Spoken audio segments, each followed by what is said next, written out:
Nigeria's majority youth population can make their numbers count in the political arena only when they shun the entitlement mentality.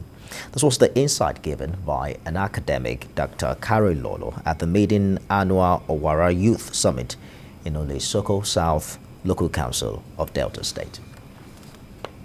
Nigerian youth make up nearly half of the country's population, but in more than 3 successive elections, those numbers haven't seen them grabbing major elective seats in the country.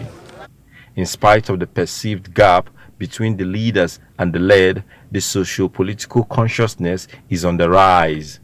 Here, at the inaugural edition of the Annual Owhara Youth Summit, speakers are providing ideas by which that trend can be reversed.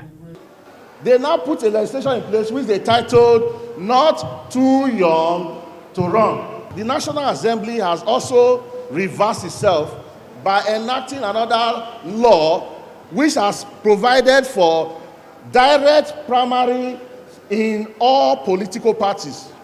What this means is that if you are popular among yourselves and you nominate one person and say this person is popular enough to run for election, you will not first of all think of the financial consideration.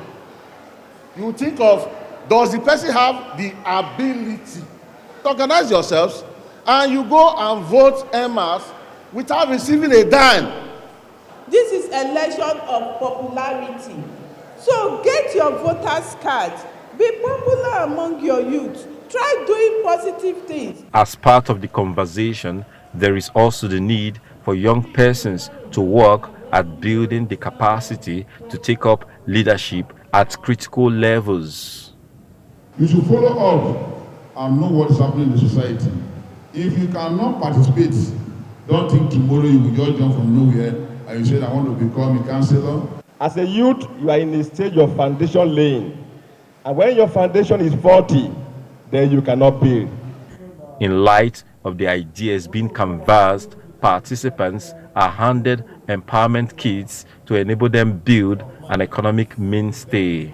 The paradox of a youth population who lack the competitive edge in a political space may not be far removed from their inability to enjoy economic independence. To fully exploit the absolute potential of young persons in Nigeria, poverty reduction must be followed by a serious drive to end political thuggery. Ikenna Amechi, TVC News, Oleh, Delta State.